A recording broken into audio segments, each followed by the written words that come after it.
Ką, sveiki atvykę į dar vieną mano vlogą. Filmuoju ką tik išvažiuojant iš Megos. Buvau pirtelį su Nojum, draugu. Pasibuvom, pasipirtinom. Šiandien sveriu aš 83 kg, liko 2 kg nusimesti iki savo svorio kategorijos. Liko kova už 3 dienų, jau tiksliau už 2. Vis tiek įdomu, kaip bus, įdomu, kaip viskas. Tikiuosi, kad viskas pasiseks. Šiaip šiandien video tiesiog bus labai paprastas, net neditinsiu, nieko nedėsiu. Labai paprastai aš sudėliosiu ir viskas. Ką aš noriu pasakyti, tai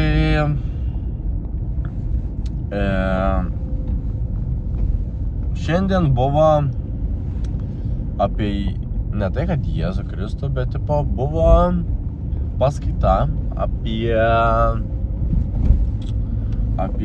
patį religiją. Kaip tikintis žmonės, 4, toks 3 lietuviai ir 1 užsienietis juodukas kalbėjo apie religiją ir kaip jie tiki Dievą ir kad jie tiesiog nori paleisti ir spredinti tą žodį. Aš manau, su jų žinute galim sutikti, galim nesutikti. Tai yra religija. Tu į ką tiki. Ir, pavyzdžiui, vienintelis dalykas, kas mane užkabliavo, tai buvo, jie nesakė man į klausimą, tai buvo, kodėl kai kurie žmonės, kurie rūko ir geria, yra geresni negu tie, kurie eina sekmadieniais į bažnyčią. Ir šiaip geras klausimas, kurį mes galime tiesiog padiskutuoti ir panagrinėti. Tai yra labai paprastas, manau, dalykas. Tai yra motyvas. Motyvas, ką tu darai su savo intencija. Nes aš, pavyzdžiui, aš turėjau vieną draugę, kuri tiki Dievą, viskas gerai. Jie tiki Dievą, aš ją palaikau, viskas gerai. Bet jie eina sekmadieniais, kelia į snapą, kad jie skaito Bibliją, viską. Gerai, fainai, tu pasiskelbi, kad tu esi krikščionė. Gerai, palaikau.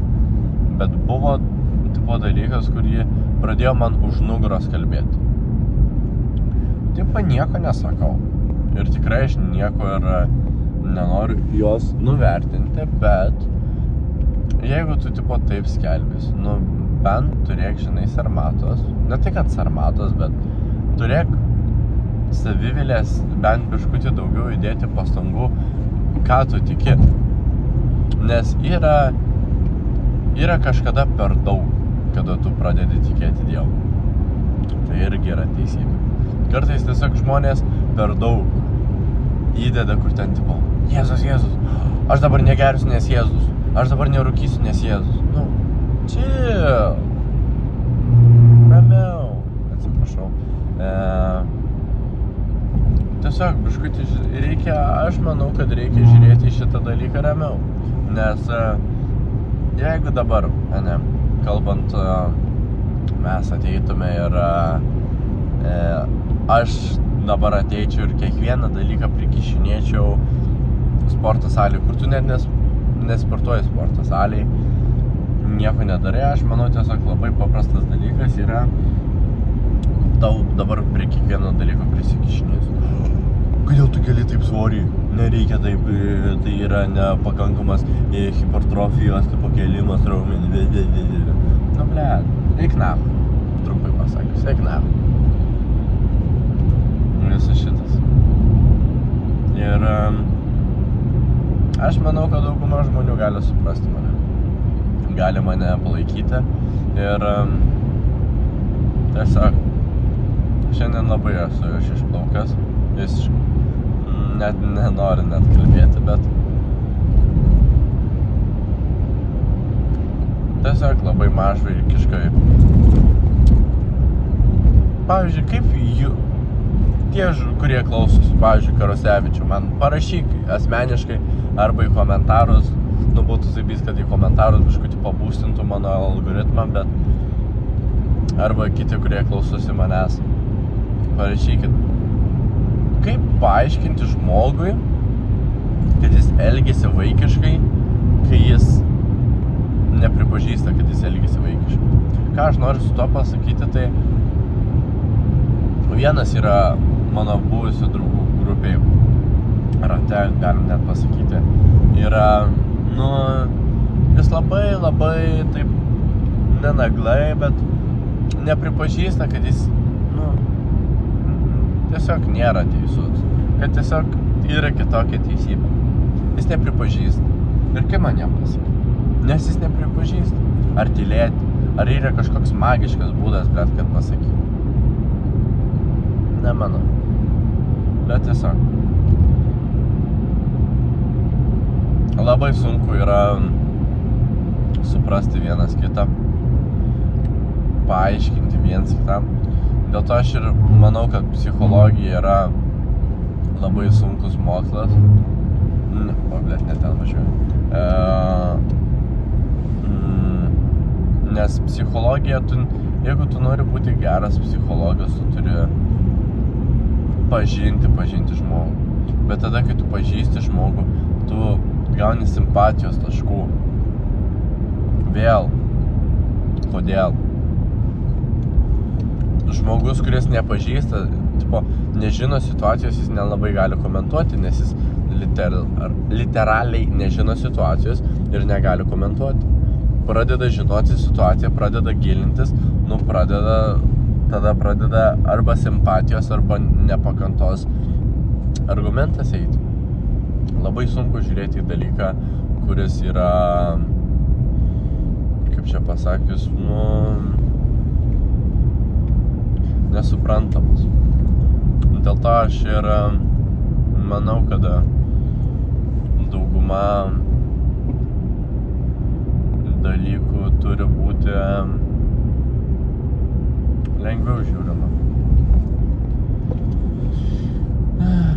Tiesiog, realiai pavargau. Nuo daug ko aš pavargau, bet aš kaip, pavyzdžiui, savo draugui sakiau, kad yra kažkada jums buvo problema, kad jūs turite per daug draugų. Man buvo ir dabar yra iš tikrųjų.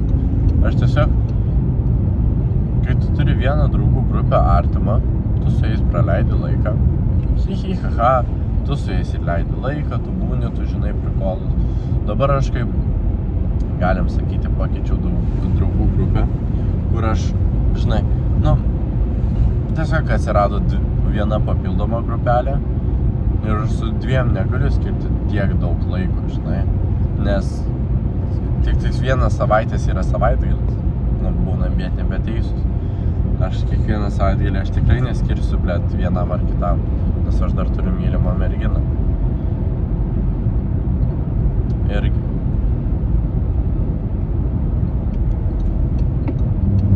Tiesiog.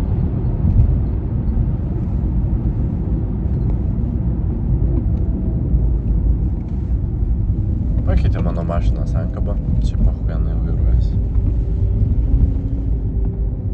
Man įdomu, kas čia per cipciukai. Nes su nauja sankaba, tai kaip aš čia drožiu, eik su bet nieko tokio.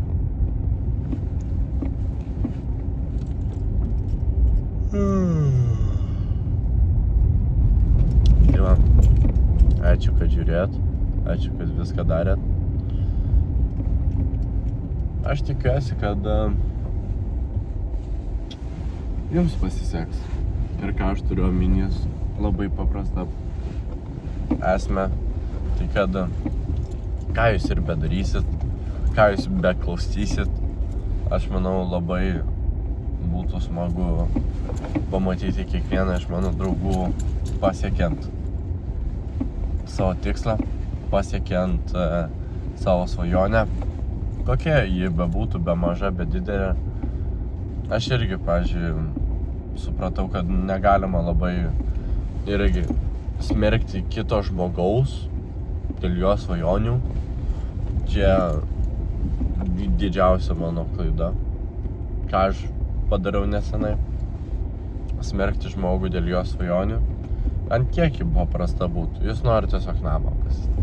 Nacho, aš jį einu ir skerdžiu, blet, kad per maža svajonė. Tai gerai, jis tiesiog paprastai gyvena.